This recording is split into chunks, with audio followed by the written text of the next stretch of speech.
그러나 너는 말하기를 나는 무죄하니 그 진노가 참으로 내게서 떠났다 하거니와 보라 내 말이 나는 죄를 범치 아니하였다 함을 인하여 내가 너를 심판하리라. 예레미야 2장 35절.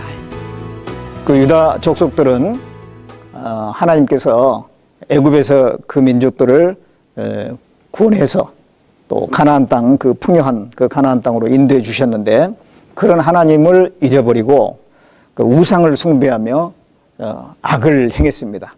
그러면서도 말하기를 나는 무죄하니 그 진노가 참으로 내게서 떠났다 라고 한 겁니다. 이에 대해서 하나님께서 보라 내 말이 나는 죄를 범치 아니하였다 함을 인하여 내가 너를 심판하리라 이렇게 말씀하십니다.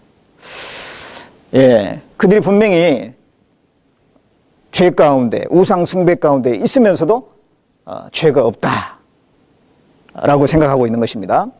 이와 같이 유다 족속처럼 많은 사람들이 지금도 하나님을 떠나서 헛된 것을 쫓아 살면서 또 죄 가운데 행하면서도 죄가 없다, 내가 무슨 죄가 있냐 그런 생각을 가지고 사는 경우가 많습니다.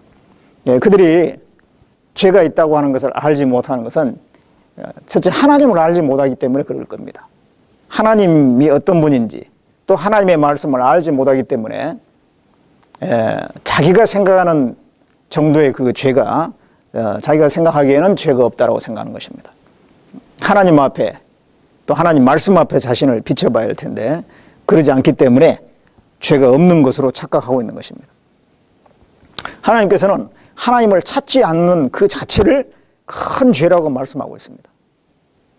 하나님께서 만물을 주시고 또 생명과 호흡과 필요한 모든 것을 다 주셨는데 그 주신 하나님을 찾지 않고 구하지도 않고 믿지도 않는 그것이 가장 근본적이고 큰 죄라고 말씀하고 있습니다.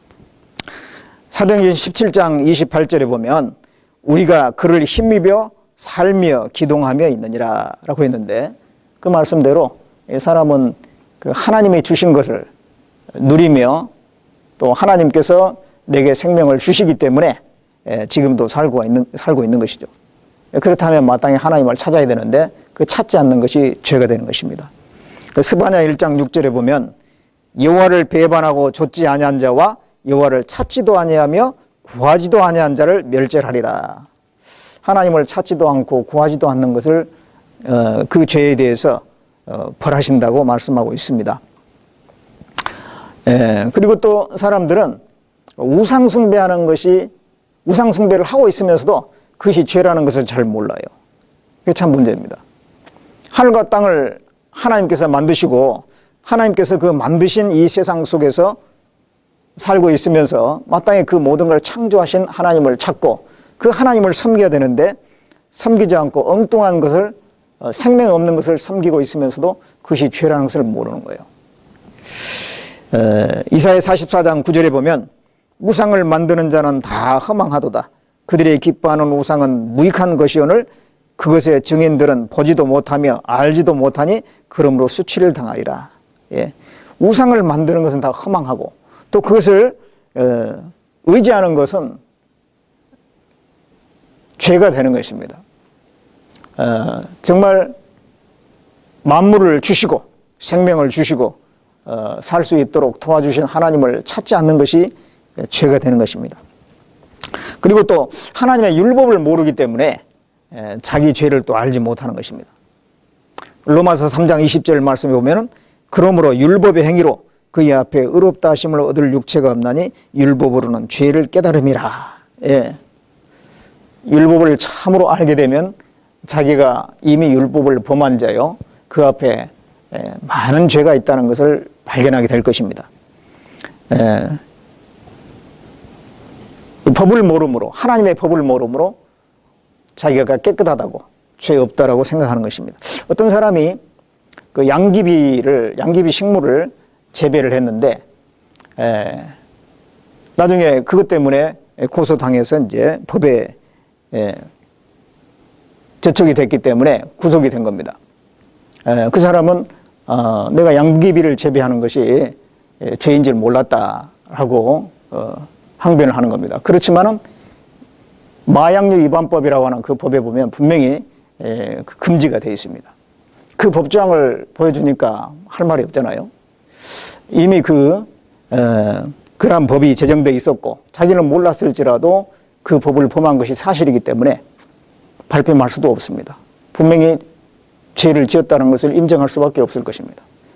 그 법을 몰랐을 때는 자기가 한 행위가 죄인지를 몰랐는데 법이 나타나니까 죄구나 그것을 알 수가 있습니다.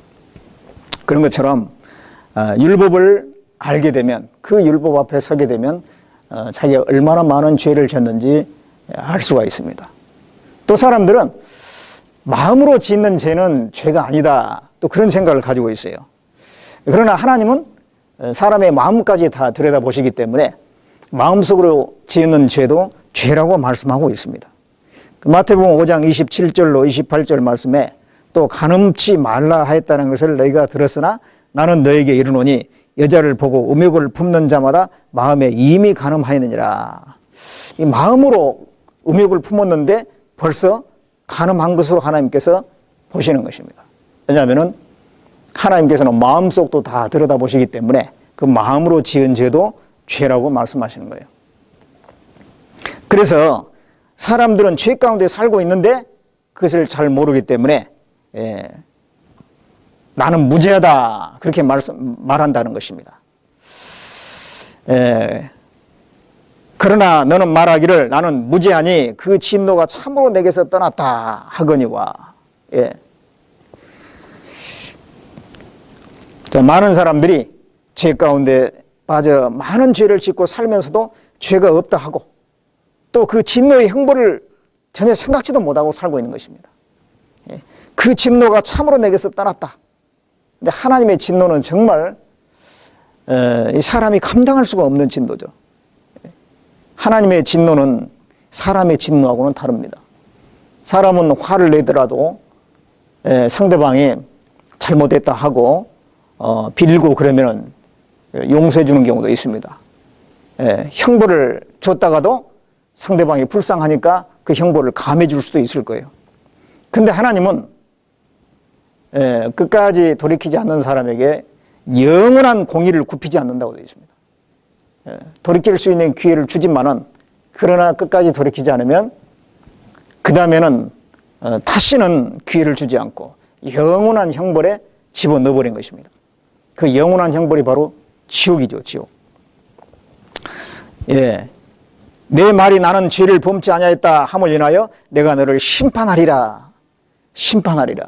결국은 하나님의 최종적인 심판은 지옥 형벌에 떨어지는 것입니다. 그렇기 때문에 사람은 하나님 앞에 자기가 죄가 있다는 것을 자각을 해야 됩니다. 깨달아야 되고 또 영원한 형벌을 받을 운명에 있다는 것을 발견하고 구원받기를 간절히 갈망해야 됩니다.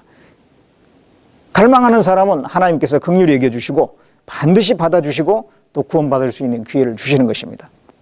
요한복음 6장 37절에 아버지께서 내게 주시는 자는 다 내게로 올 것이요 내게 오는 자는 내가 결코 내어 쫓지 아니하리라 라고 말씀하셨습니다. 주님께 나오는 자는 다 받아주신다고 되어 있어요. 수고하고 무거운 짐진 자들아 다 내게로 오라 내가 너희를 쉬게 하리라. 주님께서는 그 모든 사람 모든 죄인들을 부르고 계십니다. 정말 주님께 나아가는 자는 하나님께서 다 받아주십니다. 거지 바디메오가 다윗의 자손 예수여 하면서 예수님을 부르짖었을 때 예수님께서 그를 만나 주셨습니다.